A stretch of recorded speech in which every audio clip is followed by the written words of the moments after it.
On a seemingly ordinary morning, Jennifer Dulos, a mother of 5, lovingly dropped her children off at school.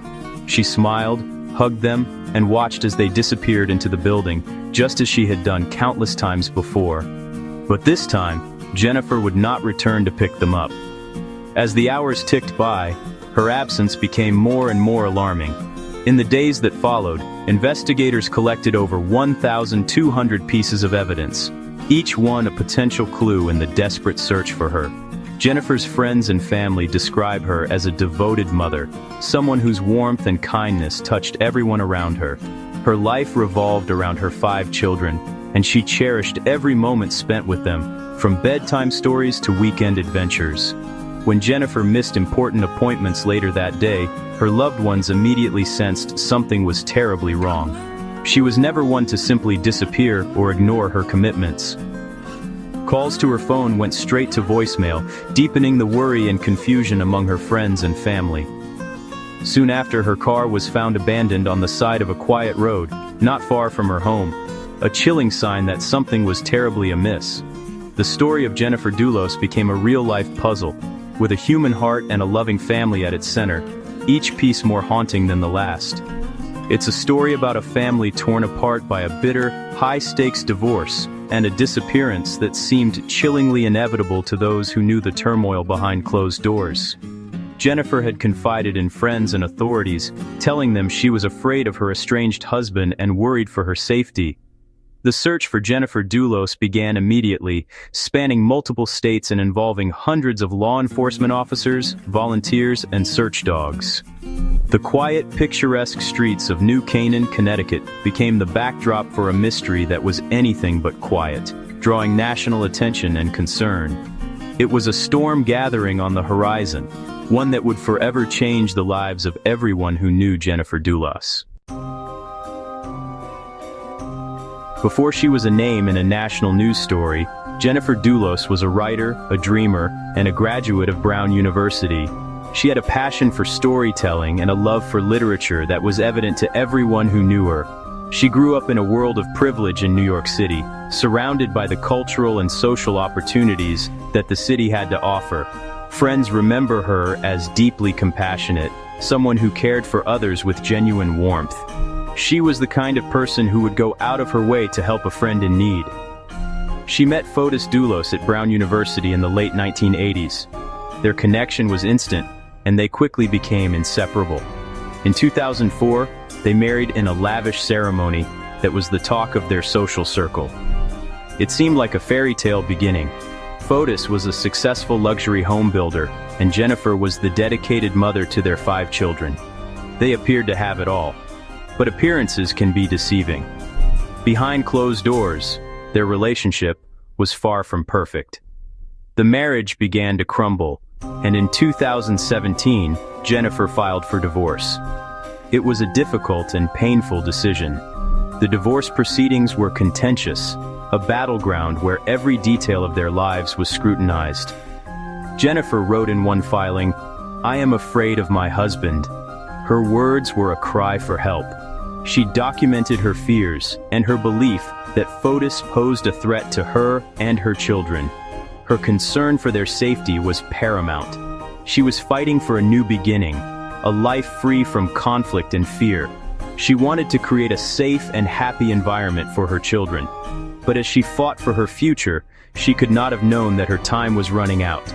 The danger was closer than she realized. Her story is a stark reminder that the deepest dangers can often be found closest to home. It is a tragic tale of love, fear, and the quest for safety. The morning of May 24, 2019 began like any other Friday for Jennifer Dulos. The sun rose quietly over the tree-lined streets of New Canaan, Connecticut, and the world seemed calm and ordinary. She drove her 5 children to New Canaan Country School, just as she did every weekday, her SUV gliding through familiar neighborhoods.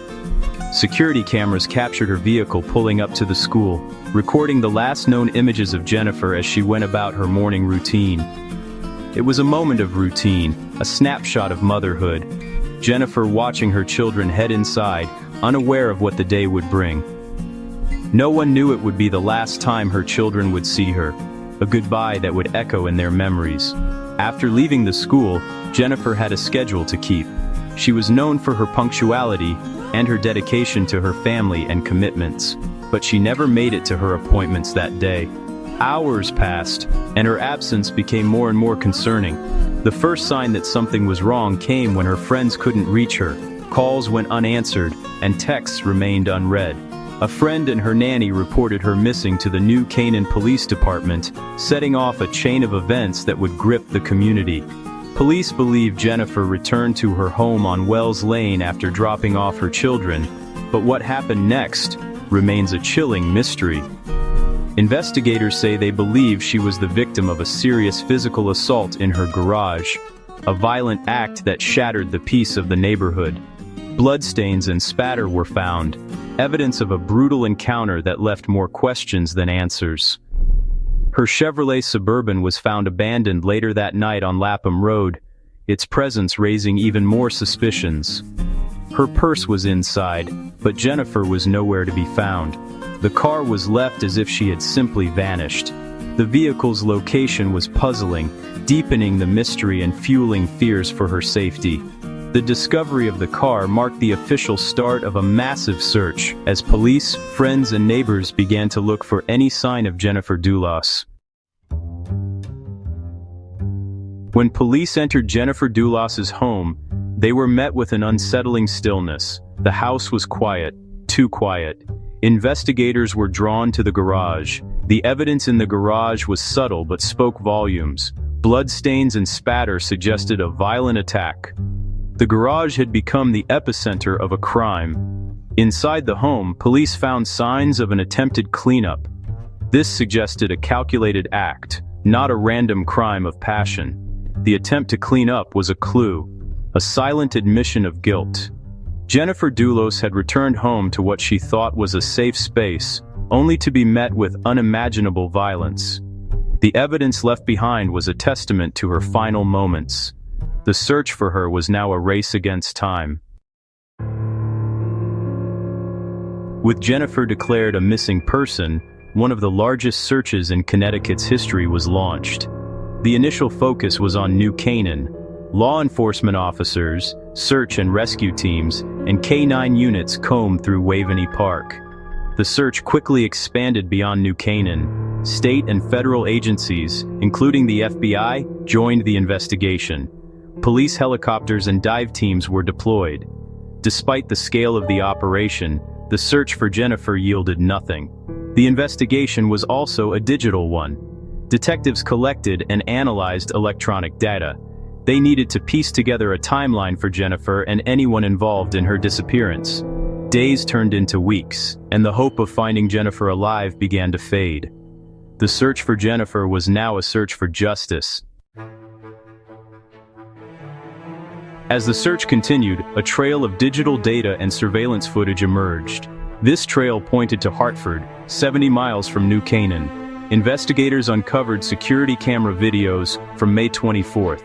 The footage showed a man resembling Fotis Dulos driving a black Ford Raptor.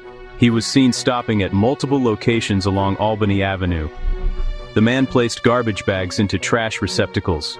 A woman, identified as Michelle Troconis, was in the passenger seat. The actions were suspicious and happened on the day Jennifer went missing. Investigators began a frantic search of the trash bins.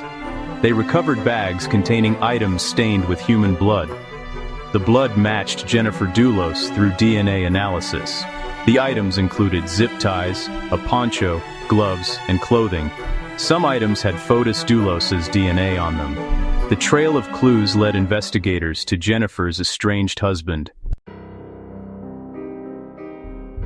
With the discovery of evidence in Hartford, the investigation focused on Fotis Dulos and Michelle Troconis.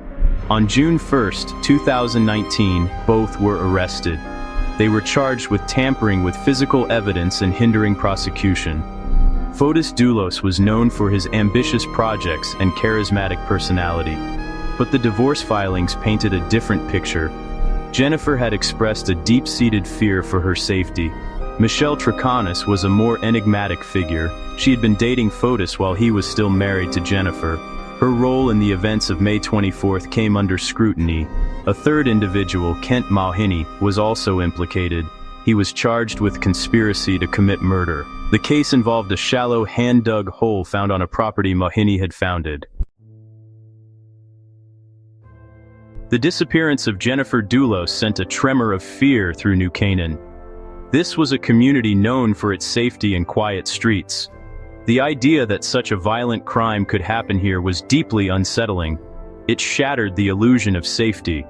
The case highlighted the hidden realities of domestic violence. Jennifer's story was a powerful example of how abuse is not limited by wealth or status. The media coverage was intense and unrelenting. The public was captivated, following every twist of the investigation. In the midst of the media frenzy, a community came together to support Jennifer's children. They held vigils and shared messages of hope. They refused to let Jennifer be forgotten. The community's response was a testament to the impact Jennifer had on those who knew her. More than 5 years after she vanished, the question remains, where is Jennifer Dulos? Despite thousands of hours of searching, her body has never been found. Her family has been denied the closure of a proper burial. The legal case took a dramatic turn. In January 2020, Fotis Dulos died by suicide. He left a note maintaining his innocence. With Fotis gone, the focus shifted to Michelle Troconis and Kent Mauhini.